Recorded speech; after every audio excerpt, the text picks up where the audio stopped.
Welcome, bienvenue a McGee's Swamp Tours. Saludos amigos, Strayawayfelix. Nos vamos de viaje en el swamp o en el pantano a ver a quién, al señor Coco. ¿Coco quién? Veremos.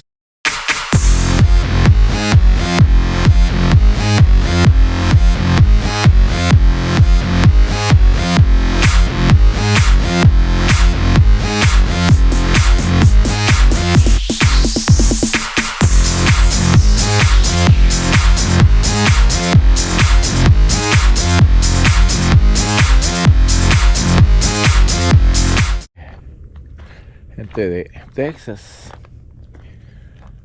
Okay. No creo que vayan a ver tours hoy porque yo no veo a nadie aquí. Allí hay muchachos en el bote. Vamos a ver qué me dicen. Bueno, aquí vamos para el bote. Tenemos el red carpet treatment. Se me olvidó traerme el de eso para amarrar la cámara. Es que lo hice rápido. Yo no sabía que iban a tener esto. How are you, sir? Good, man. Ahoy. Aloha. Aloha. Okay, so what we do here? We sit. Welcome aboard. I'm by myself here, so. Well, choose your seat, man. Okay, good. How y'all doing? Good afternoon. Okay. How are we going? Okay. You don't want to go to the front, do you? I want to sit in the front here with somebody brave. As you can see, they're not doing a good job. They were supposed to be sterile. They weren't. We infested with them. These fish Wow. get anywhere from 25 to almost 35 pounds. They can jump out of the water over 6.5 feet. Huh. At any given time on this tour, we may encounter the fish and it jumps on the deck of the boat. If this happens, I will certify one of you three in the front bench seat to black belt karate. Kick it off the boat as quickly as possible, because if it flops around too long, it's going to become a murder scene. We're going to have blood and slime everywhere. Well, 90% of the time they jump on the deck. The other 10% they come meet my guests in between their feet, in between the seats, or jump in their lap. Wow. Oh, wow. 90% of the time, females go hysterical, hollering, screaming, and everything else. I get the fish off the boat, we have a moment of laughter, and everything settles back down. And with that being said, y'all have been warned about the fish. That was the fish. Let's talk about the alligator. The American alligator will survive out here a little over 50 years. The alligator has 74 to 80 teeth in their mouth with over 2,000 pound per square inch chopping power. With this being said, they break teeth, they lose teeth quite often. But in a 50-year lifespan, without having to go to the dentist, the alligator can grow 2,000 to 3,000 teeth back in their mouth. Us humans got left out, y'all. The males get anywhere from 10 to 13 feet here. Females 5 to 9. How fast do y'all think an alligator can run on shore? 30. A little quicker than that, but he's like a car in a drag strip. But that sudden burst of energy, he can reach a top speed of almost 35. Y'all come visit us over here across the levee. Y'all come to the swamp. These alligators walk through the parking lot like they own the place. They swim around here like they own it. Well, guess what? They do. They do own it. Happen to get chased by one while visiting? I'm going to suggest this. Don't quote me. Don't say I said to do this. But I suggest you be quicker than the person beside you. Trip them. They also say that for the bear. Don't have to outrun the bear. Yeah. Just outrun your partner. All right. Wow.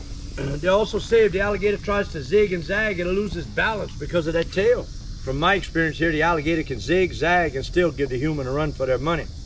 So my second suggestion would be for you to run as quickly as possible, zig, zag, but leave a lot of slippery stuff behind you, which I don't think is going to be a problem. How long do y'all think the alligator can go without eating? 2 weeks, 2 months, or 2 years? 2 years. You're right. Bears hibernate, alligators brumate.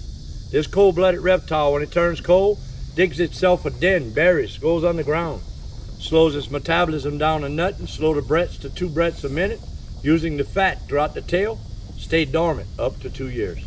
Tend not to do this in South Louisiana because you can get 4 seasons in 1 day here. Yeah. And we need to turn the fan on because we're stuck on super hot right now. I say we take us an 8 to 12 minute boat ride, head toward the ball cypress forest, get back there in the cypress trees, we'll have us another little show and tell. Wind's not blowing too much here. Kind of look like it's blowing a little out there. But that being said, this wind likes to take this big boat and push us around. If we happen to drift off and we go get stuck in the trees, I may have to nominate someone in the third bench seat to go swimming. You just threw me in. They threw you right under the boat, sir. Normally the saying's under the bus, but today they threw you right under the boat. I can't believe one of them youngsters won't take one for the team. That's all right. You remember what you and I talked about for them when we get further in the swamp? Be fun. Okay, we'll take care of them out there, sir. All right.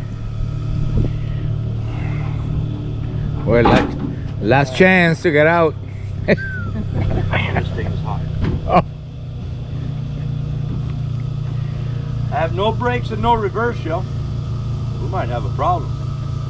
No, we'll be all right.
back here, y'all.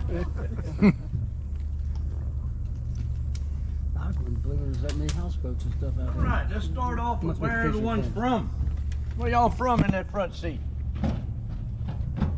Go ahead. Puerto Rico. Puerto Rico. West Virginia. West Yeah, but Virginia. I live here in Lafayette, Karen Crawford. Okay, Karen Grove. And you guys back there? England. England, man. Y'all quite a ways from home. Yeah. Yeah, it's taken a while to get here. Uh-huh. Couple of planes. Texas. What part? Dallas. Dallas, okay. Well, I'd like to welcome y'all to the bald cypress forest. All the trees we see here today are bald cypress. They're Louisiana state trees. Let's begin harvesting the Louisiana trees in this cypress. area in 1886. They were harvested all the way to 1961. Wow. This lumber helped build America. Termite-free, rot-free. These trees got anywhere from 120 to 150 feet tall with a 6 to 8 foot circumference. But it took them 650 to 800 years to get that size. All the trees we see here today are estimated to be anywhere from 65 to about 145 years old. So hopefully in 500 years or so, now that they are protected, will become as large as they used to. We have to protect what we have here, y'all, because the new growth will not grow back here. Thanks to the federal government and the Corps of Engineers. We're sitting in the largest river basin in North America. Before the tree can get a good root system established and get tall enough, the water rises and kills them off. 2.5 months ago, Dallas got the rain, huh? Mm-hmm. Well, guess what? We got a lot of that water here because this system went across the United States and dumped rain. Water don't go north, it comes south. The water rose till this high 2.5 months ago. Whoa. See the water line in the trees? Oh, yeah. 2.5 months ago, that's where the water was. We're in the receding part of the year, y'all. Spring, the water rises here. We're going down now. Within the next week and a half or two, they're gonna pull the plug on this place. They're gonna do a man-made drawdown. They're gonna help kill some of the invasive vegetation. Well, from my experience, this is gonna be the 3rd year in a row they dropped the water to bone dry. It's pissing this vegetation off, y'all. But they got all the degrees and all the schooling. But the common sense, it got lost somewhere. Hear that other airboat back there? Well, they're spraying thousands and thousands of gallons of chemicals to try to kill this. I've been watching them do it for the last 30 years, yo, and they ain't working. All they're doing is hurting the environment, but that's just my opinion, y'all. Don't shoot the messenger. Our tax dollars at work. All right. Let's talk about these trees a little more. Just imagine being in the logging industry in the 1900s in this area. These guys, the loggers, knew nothing of the chainsaw. Everything here was cut down with an axe and a pot too. Anyone could tell me what's a pot too? Two-handed. The two-handed, yeah. You ought to know. Come on, Channel 10? Yeah, Passport too. Channel. Well, that's saw, Yeah. where they've written pot 2 on it. You saw that big saw up there? Yeah. 2-man bow saw, takes 2 people to operate it. Sing a song all day, I'll push, you pull. But just imagine the unsafe acts that were performed, falling a tree without OSHA or the safety man around. Trick question for y'all now. These guys fell these humongous trees. They limb it, they top it. 90 foot of log, 8 foot of circumference.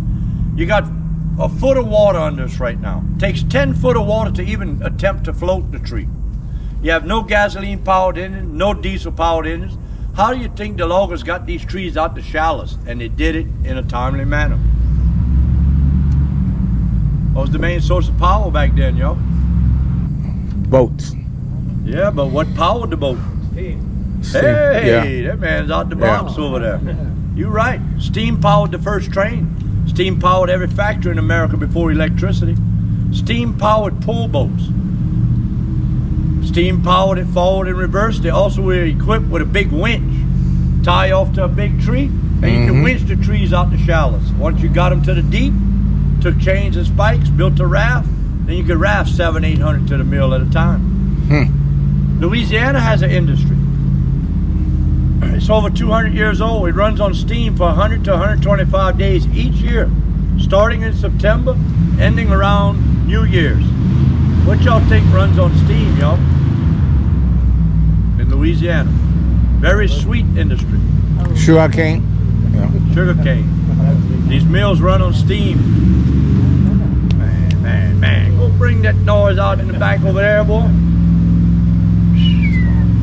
Been giving me problems all day, y'all. Alright, but yep, steam, y'all. Let's talk about the Spanish moss a little bit. The Spanish moss was used by the early settlers for many things. Henry Ford used it in the first car he ever built. What y'all think he'd use Spanish moss for in a car? Upholstery, seat cushion. Henry Ford used nothing of polyfoams. Early settlers also took the term bed bugs to a whole new level. As they stuffed the mattress and stuffed the pillow. Just imagine how many spiders and red bugs they slept with. Well, South Louisiana had a bottle of medicine. Came in a green glass bottle, about big like my thumb. Took care of red bugs, chiggers, fever blisters, and many, many other things.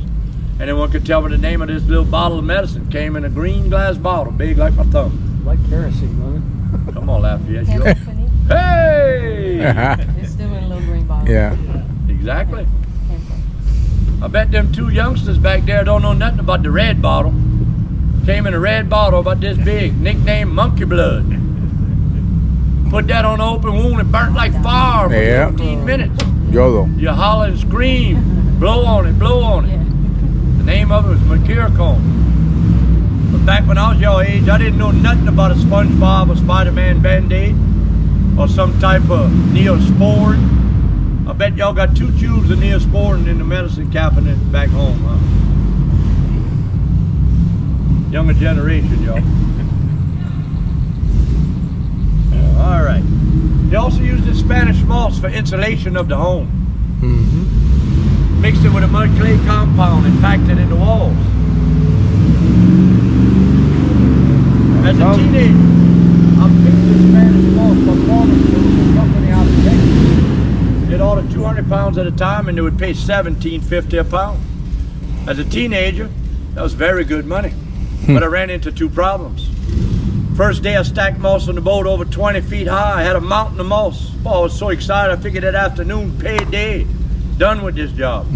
Oh, was I mistaken? Have y'all ever tried to weigh air?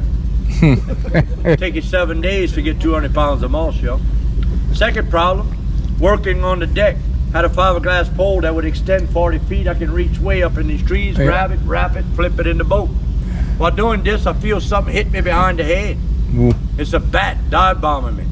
Once the bat dive bombed me a couple times, it flew away, no problem. Well, continue picking the moss. Catch some movement in the boat. In the corner of my eye, I look down. I got about 20 snakes in the boat with us. Well, take this rod, start flipping snakes out the boat. No problem. The real problem come in is when I'm on the deck and I have nowhere else to go but overboard. I done hit a wasp nest. After being stung 25 to 30 times, well, just imagine how swollen and aching I am. Well, I don't want to have nothing to do with this job anymore. I want to go home. Well, back then I had to leave my feelings across the levee in a cardboard box. Elders told me I could pick my feelings up when I was done working for the day. And then holler things like, "You little buttercup, you better suck it up." And some much harsher French words I can't repeat today. They hurt my feelings daily, y'all. But they built me strong and tough, so I don't sugarcoat nothing. I'm gonna leave y'all on this note. Suck it up, buttercup. Let's talk about the largest river basin in North America. From the levee here in Henderson to the levee in Raymond. At its widest point, it's 25 miles wide. It's 150 miles long. We get water here as far north as the Ohio Valley. We also get water out of Canada from 4 provinces. One of the main tributaries is the mighty Mississippi River. When this river reaches flood stage, threatening New Orleans, Baton Rouge, Simmsport, and many towns along the river, they have to divert water. So they pass it through the Atchafalaya Basin. If they couldn't divert all of that water, where do y'all think Baton Rouge and New Orleans would end up? Well, about 75% of it would be floating in the Gulf of Mexico, washed away. The Morganza and the Bonnie Carey Spillway are 2 of the main locks that give this river a bleed off to save Baton Rouge and New Orleans.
Yeah. Come see Thibodeau. I got a guest I want you to tell hello. Right here, Thibodeau. Come on. You got a name? Second largest one I deal with. Boudreaux's the largest. From the end of that snout to the eyeballs, that how many inches would y'all give that snout? 12? About 10 give or it 12. about 8. Give or take. That's about an 8 to 10 foot alligator. The snout, you can tell the slant. The tail, from the end of the tail to the back legs, if that's a 4-foot tail, that's an 8-foot alligator. Okay. That helps you kind of determine the size of them. But the guys that fish these gators out here keep the numbers in check, y'all. Keep the population in check. It's a dying industry. If this industry dies out, we're gonna have problems. Come tell this guest hello. She thought I was gonna pull her leg. Come on, Thibodeau, right here. Come on. Come on. Speak. Come on. Right here. There you go. Come on. Draw me teeth.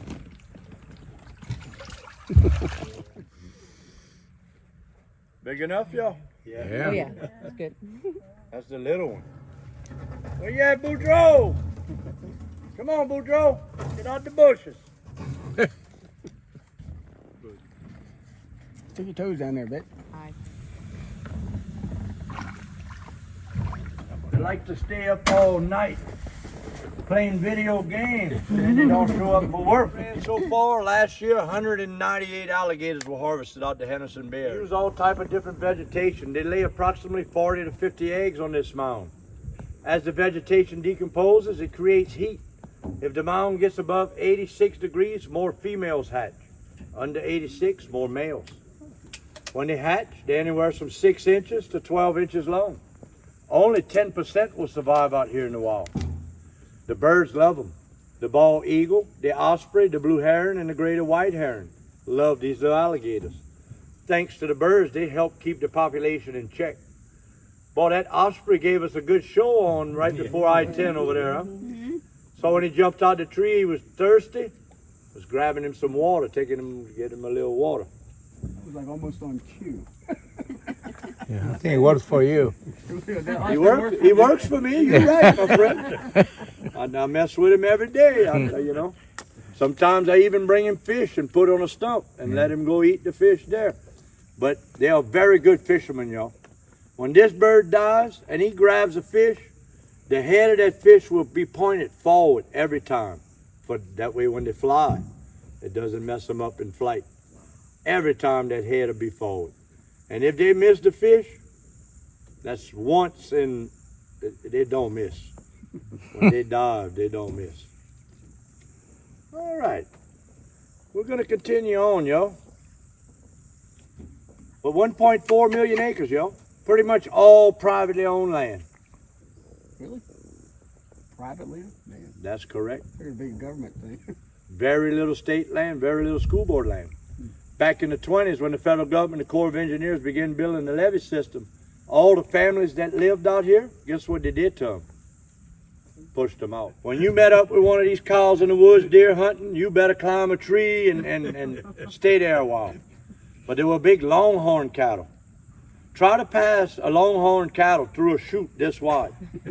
It's not fun, y'all. Many guys got tore up, man. Gutted and everything else.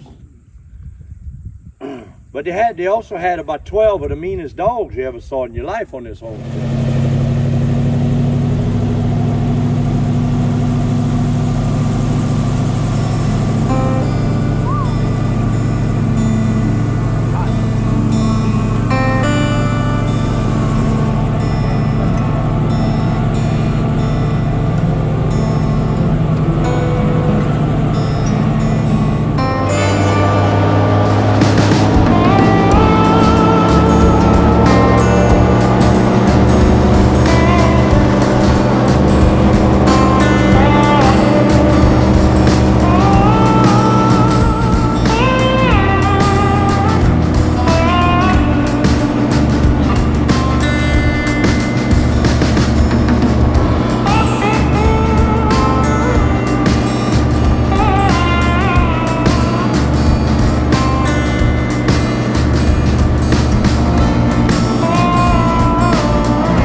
just went haywire on me, telling me left, right. I'm gonna reboot it. Maybe y'all can help. There you go. And what direction you think we need to go in and get back to McGee's Landing? That's a good question. No idea. Okay, I-10. Well, what levee did y'all park your vehicle on? The east levee or the west levee? I'll have to look that up. Come on, you ought to know this. Come on, It was a west levee. 50-50 shot, and you're right. Yeah. It's taken me 35 years to learn this swamp from one end to the other. With that being said, that's many days of being lost and many nights of sleeping out here. But just imagine if that engine would have broke down on us back there by the alligator. Mm-hmm. What would we have done, y'all? Alligator for dinner? Yeah. I don't have a knife. We don't have. You got some matches? I got a little one. I hope it's sharp, because we can get gator. That's no problem. Yeah. Well, what y'all think we would have done, y'all? Well, me and phones work. Well, I know I'm not swimming back to the land, and I'm not paddling, and I'm not sleeping here tonight. Yeah. Now, with the technology we have today, we all have a 5G phone. Yeah. We would have called someone. But the $64,000 question at hand is who we would have called. Ghostbusters. 911, no, only one. Sheriff Department? Yeah. Man, we sleep out here for sure. Because they're going to come. They're going to set up a command center at McGee's. They're going to have to make a contingency plan. They got to talk about it. The news. Well, once it gets dark, all operations cease. Yeah. They will resume at first daylight. Same with the wildlife and fisheries, y'all. We do better than that. We'll call my next door neighbor my competition. Yeah. We were following one of them just a minute ago, y'all. Yeah. They operate 5 airboats. I operate 1. Guess who's my 5 best friends? They keep good public relations with these guys. Yeah. We competition, but we do not step on each other's toes, y'all. Amen. When I can't take any more, accommodate any more guests, and I'm full up, I call him up. He got room? Yeah. Send him his way. Yeah. When he loads up his boats and I'm empty, he sends them my way. We help each other out as much as possible here, yo. Yeah. Give him a call. He sends one of the other big boats, come nose up on the side of us. We jump in with them. We're going to finish the tour, run us back in nice and safely. I'll come back and get the broken one later. Yeah. But let's back up to the early 80s. What was a cell phone? We had no cell phone. All we had was a pager. Beep, beep, beep, beep. Had to go find the payphone. Anybody saw a payphone out there? Yeah. I'd leave out of Bayou Benoit about 20 miles south of here, and I'd travel an hour to an hour and 30 minutes to go crawfishing in the Red Eye Swamp. Well, when you're an hour and a half away from the land and in this type of vegetation, the boat don't move much, yo. Talk about something else to paddle through. You stuck. The only form of communication among friends and family back then was the old 3 bangs on the boat every half hour. But you take your big old stick or a piece of bat and you beat on that aluminum boat and made the loudest sound you could, hoping someone heard you 6, 8, 12 miles away. Come 5 o'clock, nobody come around? Well, you're sleeping out here.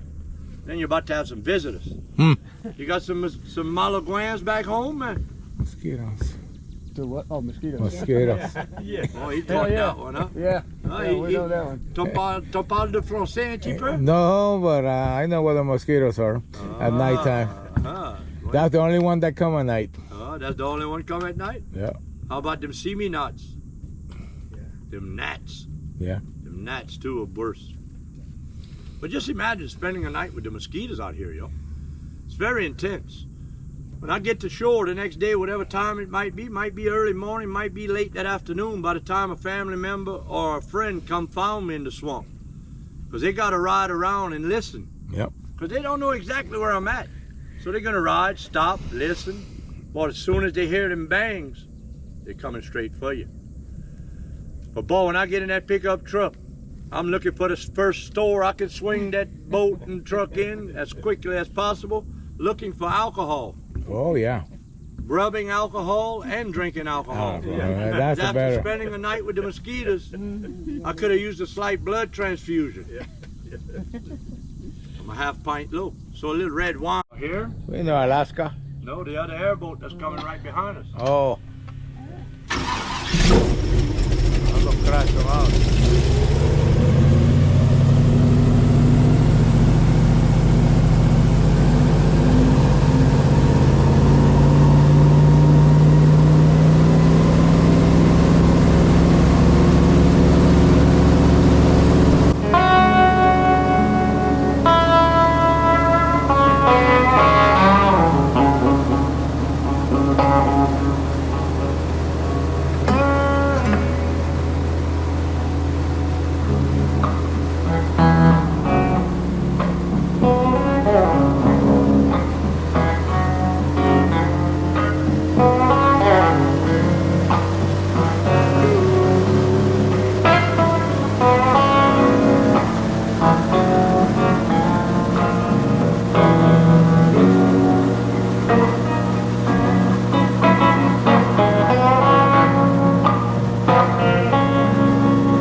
Cachín.